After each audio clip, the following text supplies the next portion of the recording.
Hi, what's up, y'all? It's Poppin' What's Crackin'. It's D. Boss here to this vid by 4D Shams. It's titled The Epidemic of Fake YNs. What makes a fake YN? I mean, clearly someone who is pretending to be hard and they really not.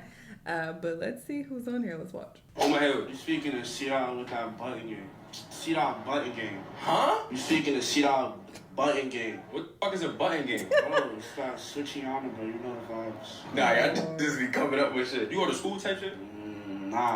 Sometimes, bro. Where did you just come from? I just came from the block, bro. Just in the BR all day, though, bro. Yo, come here. Hold up. Where did he just come from? Just now. Like, where was he just at? School. So why did you just lie to me? We gotta talk about this corny obsession that people have with sounding and looking tough. First off, not only is dude wearing a ski mask, probably sweating under there, he's calling himself C. Button Game. And if you don't know what a button is, a button refers to a switch. A switch is this little box you put in the back of a block to make it fully automatic. That means with one press, it'll basically empty the whole clip. And if y'all didn't know, if you get caught with one of those, you can be facing up to 10 years federal time. And last but not least, are we gonna pretend like his friend didn't just expose him for coming from school when he was pretending to come from the block? Capping in broad daylight like that, cameras running and all. They could be claiming imaginary blocks, be having imaginary ops, toting imaginary switches, living in an imaginary world. Now, I will say that a part of me is glad that he is capping, because that means that he's not actually living that type of lifestyle. But another part of me is also disappointed, because be yourself. Exactly. What are you afraid of? I be asking my mom for like $20 or some shit like that, bro. Cop the spray. So you asked your moms for her hard-earned money that she woke up to, like, go to work for it and all of that shit, and you going to buy it for some zop. Nah, yeah, pretty much, but my mom thinks it's for food. And you don't find nothing wrong with going to get sprinkles. Nah, bro, I'm a Broke fake ass YN. man, bro. What do I look like, bro? We was on the block, bro, right? With my mans, bro. We cycling with the spray, bro. There's no come on the block, bro. He like, you too young to be bro. I'm like, bro, nigga, suck my bro. But you threw the frank at the old head?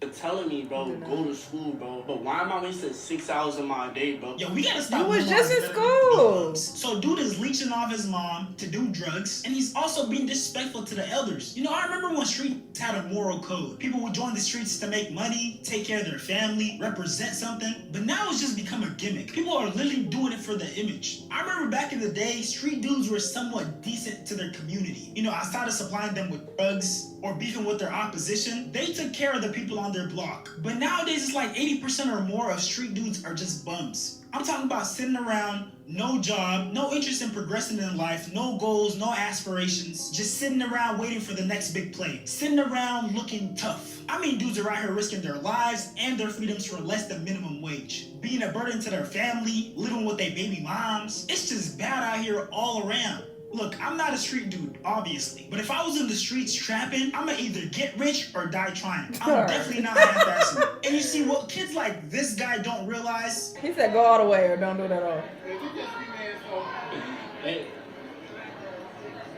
Ain't no way these can take a picture of ski mask.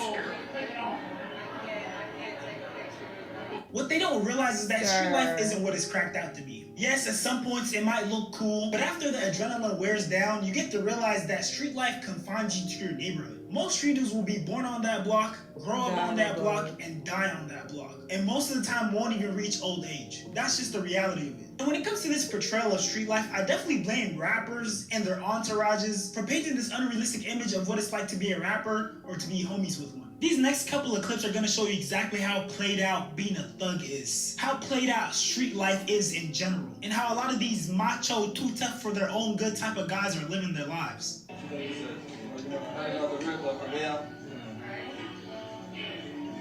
I counted... Meek Mill spending a quick 30K at Patron of the new on his birthday. I don't know what that means.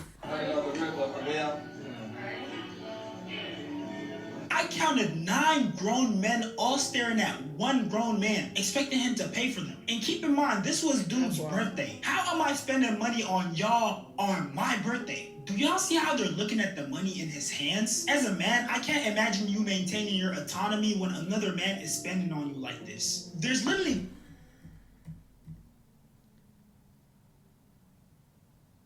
Patron? I don't understand. I counted 9 grown men all staring at one grown man, expecting him to pay for them. And keep in mind, of course my mind immediately goes to Patron. I don't see no Patron inside. I don't know what's going on. Dude's birthday. How am I spending money on y'all on my birthday? Do y'all see how they're looking at the money in his hands? As a man, I can't imagine you maintaining your autonomy when another man is spending on you like this. There's literally videos out there that allege that NBA YoungBoy slaps members of his crew. What? Well, B do slap some of them. But it's just the fact that he the boss, so it's like, nigga cannot touch him. Like, don't matter if you won't touch him. I ain't let you touch him. Nobody wrong. Go let none of the real members will let you even touch him. So it's like, they go get their ass slapped. Or whatever. Oh my God. I ain't gonna get to touch him. Because he's the leader and the breadwinner of the group, they can't do Slapping anything to niggas? retaliate. Nah. And that's another reason why I can never live that type of lifestyle. Because I'm definitely crashing out about my respect. And it gets even crazier. Bro, like, let's say we go to the mall, right? Yeah. At this time, I love robbing jeans. Right? Yeah. These talking about $500 a pair of jeans. Tell me they gave you some type of What fucking... is that? Of He went course, broke. nah. We still cool to this day, bro. That's my guy. Take care of you, good. You gonna see people like this. Oh, one of those. Yeah, you know what I mean? So if you buying shit for yourself, you gonna look like just a greedy ass, selfish ass nigga. So Whoa. the type of nigga I am, I'm like, all right, everybody grab a pair. And then my worst shopping experiences was Barney's when the Balmain shit came out. Yeah. We're talking about $1,300, $1,400, $1,500 pair of jeans, bro. I'm buying 30 pair of jeans. Now, mind you, crazy. I'm only wearing one pair, but we spending I'm spending $45,000 in this motherfucker on jeans, bro. I ain't even get my shirt yet. Oh, I would hate to be a gangster rapper. Spending 40-something Nah, you K to just be able dumb. to You buy should've some done pair that. of pants without some grown man You gonna have to just look sad. I don't care. The hell? feeling it. So I'm a good dude. No, you a dumb dude. What the fuck? I ain't buying all y'all $1,300. If you ain't got no money, what I look like buying you $1,300 jeans for? How does that help your broke ass? No, that don't make no sense. And if I'm somebody who broke, do I want $1,300 jeans? And no, I'd rather you give me the money if anything. That don't make sense. Entitled to my money. And y'all could tell that dude Loki had no choice. Cause he was talking about they giving him that look. And you know what that mean, bruh? If they give you that look one too many times, you can already expect they about to backstab you. They gonna backdoor you so bad. I'm sorry, but there comes a certain point when you gotta realize that you can't make everybody rich. You can give people opportunities, give them a helping hand, but you can't fund their whole lifestyle. But you see, the thing is with these type of guys, you can't even explain that to them. Because they'll literally put their whole lives on halt and stop everything they got going on, which a lot of times it isn't much, and get on the road to be with this rapper just to feel a little bit of notoriety and experience a little bit of what it feels like to have money. I mean, just look at this clip of Lil Durk's entourage. You got $1 million cash.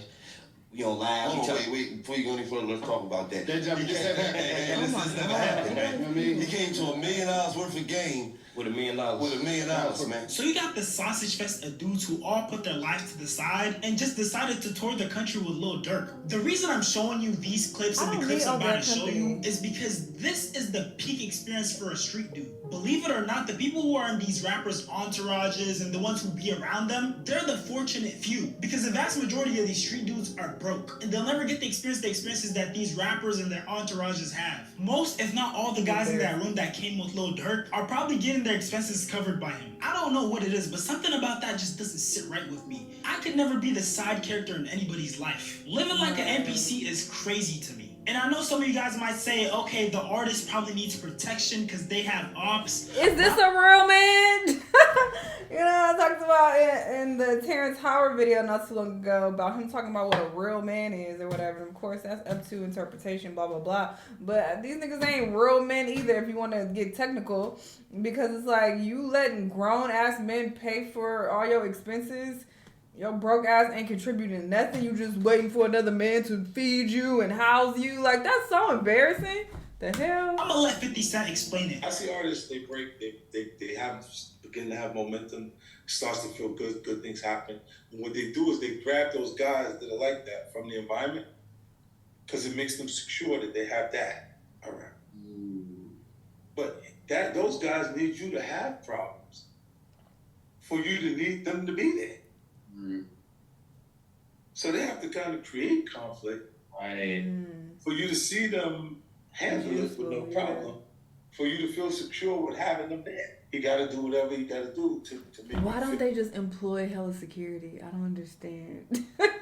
if that's the case, you ain't gotta feed them and do all this extra shit and buy them $1,300 jeans. You could just pay, you know, their hourly fee, and after that, all right, go on about your business. Now I'm off, or now you off because I'm about to go to sleep. I'm about to go to the crib or whatever.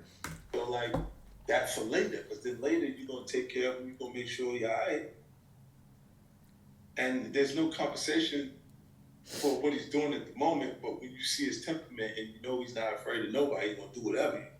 Dr. Dre look buff and skinny at the same time. What's happening? Look at these skinny ass little arms, but then his what? But you be comfortable, you feel secure with having that kind of person around, and he'll know you keep him.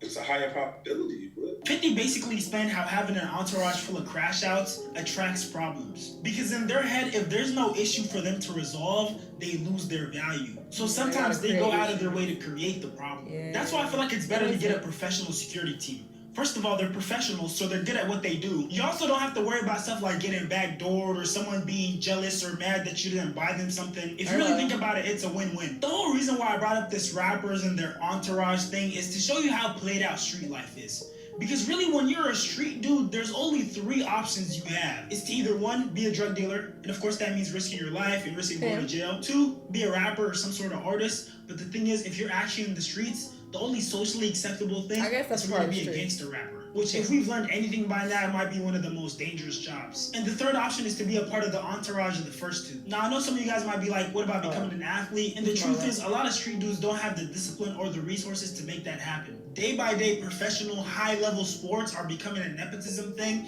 and not actually about the raw talent. Because a bunch of people are talented, but they don't have that support system, that circle around them to help nurture them. So as you can see, as a street dude, you don't have a bunch of options when it comes to making a ton of money. Most of your options will either get you unalive.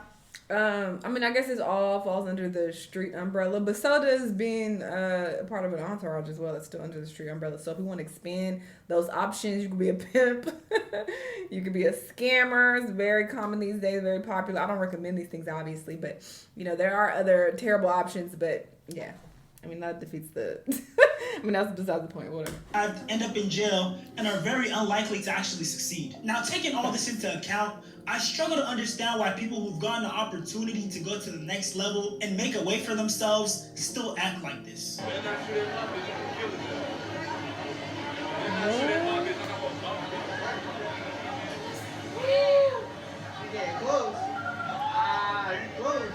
Better not shoot at my bitch, I'ma kill his ass. Did the hoes see? Did the hoes hear that? Do I look cool? The fact that he repeated himself twice makes that clip that much worse. Do you know how goofy you look trying to act like a thug, trying to act tough on a college campus? Bro was out here beefing with scholars. Bro's ops are studious fellows. Dude is beefing with upstanding citizens. Stuff like this makes me furious, because just judging off the video, dude probably plays college ball, probably has some sort of scholarship, and he's out here talking about Swiss cheese and somebody. There's so many people who wish they had the opportunity to even experience one day in his life. And you know what I hate? Dudes only act this tough when they know no one is around to check them. I swear you 2 tough ass niggas are so corny. And I already know someone's gonna come in my comments talking about, oh, some of us actually did grow up in that environment. Some of these dudes are actually street dudes. And to those people, I just want to tell you, I don't care. If God bless you with the opportunity to go D1 and possibly get the chance to go to the NFL, at some point you gotta learn how to grow out of that hood mentality. Now, I'm not saying lose touch with who you are and where you come from, but you definitely gotta start carrying yourself differently. And this is strictly my opinion, but college football players, especially D1 college football players, the ones who get most of the publicity, the ones that get the NIL deals, you know, the ones who have little kids watching them, probably obsessed with them, need to not be doing these little YN stunts, acting like they're Swiss cheesing someone, not having decorum on the field. Because let's be real, once you make it to that D1 status, especially if you're performing well, your life becomes too high profile for you to even consider living that type of lifestyle. And yeah, at the end of the day, a little competition is nice, but no matter how competitive they get, you gotta remember these guys are athletes, not thugs. And this RDC Worldscape perfectly shows how goofy dudes look when they have the opportunity to make it out and to make money, but they choose to pursue that street lifestyle. And that's another Billboard hit. Man, yes, sir! Hey, I always knew you had it in you, bro, since the beginning, bro. That's really y'all, because y'all had my back since the beginning. And we always been out, man. Always been out, man. We still got to go back to the hood and show them niggas that I ain't no bitch, though. That can't be thinking that. You know what I'm saying? The ops, nigga. They thinking we getting sweet. Ops? Niggas, we don't have no ops. What are you saying? We're good. And on top of that, bro, we got to get back on the drugs, bro. So just for like 10 minutes, bro. Wait. Slow down. Look, we don't have no ops. Gotta get back on the drugs. We grew up in the hood. You was rapping, we made it, bro. What are you talking about? Let's We listen trying to to the go mic. in different places, different avenues of revenue, you know what I'm saying? Nigga, invest. Nigga, we're not gonna sell drugs. Invest. That's slow money, bro. So, that's slow money. Yeah. Nigga, we had no money rapped, we made it. Let's go. No. And on top of that, when shit goes sour, I need a nigga that's gonna take the charge. And you look like the one that's gonna do it. Oh. What makes you think that? What are you talking about? I ain't never seen you snitch ever. Nigga, was I ever snitched before? What are you So all three saying? y'all gonna do it. Well, we gotta go back to the hood, bro. This shit We bigger do than rap. not have to go. It's bigger than rap, bro. Let's show love to them. Send money back there. We don't have to go. So y'all go snitch. Nigga, where did that work? What Y'all acting like bitches, so y'all go snitch. No, nigga, what I'm saying. Just because we don't agree with you don't mean we about to snitch. Why does that word always pop up in nigga conversations? Y'all niggas cut off, bro. Get out. What? Can't believe y'all niggas switched up like that, bro. You're not even that hood, bro. That shit crazy. So my message is, I never anyone seen who that isn't shit in the before. streets, stop pretending to be in the streets. Oh, wait. And if you made it out the streets, stop being attached to them. And stop glorifying them. Even if you do happen to have ops. And the perfect example I can give you is Duke Dennis. Because people unalived his cousin, and instead of trying to get revenge, he forgave them and he leveled up his life. Only reason why I'm in this situation is because somebody killed my cousin, bro. And the dude who killed my cousin went to jail. His sister and his mama went to the police and said that I did something that I didn't do because they was trying to put me in jail because it was some animosity and some disrespect going on between my peoples and they peoples, bro. You know what I'm saying? Which is naturally understandable, bro. Your brother just cousin. You know what I'm saying? So it was a lot of back and forth going on, a lot of social media dissing and beefing and things of that nature.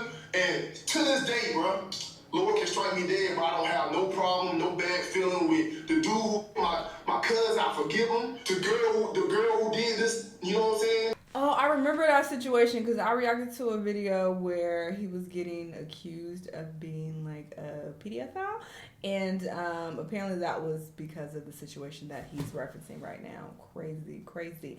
But yeah, this is very sad. Like, trying to pretend that you bought that life so you could look tough for strangers on the internet makes no sense whatsoever.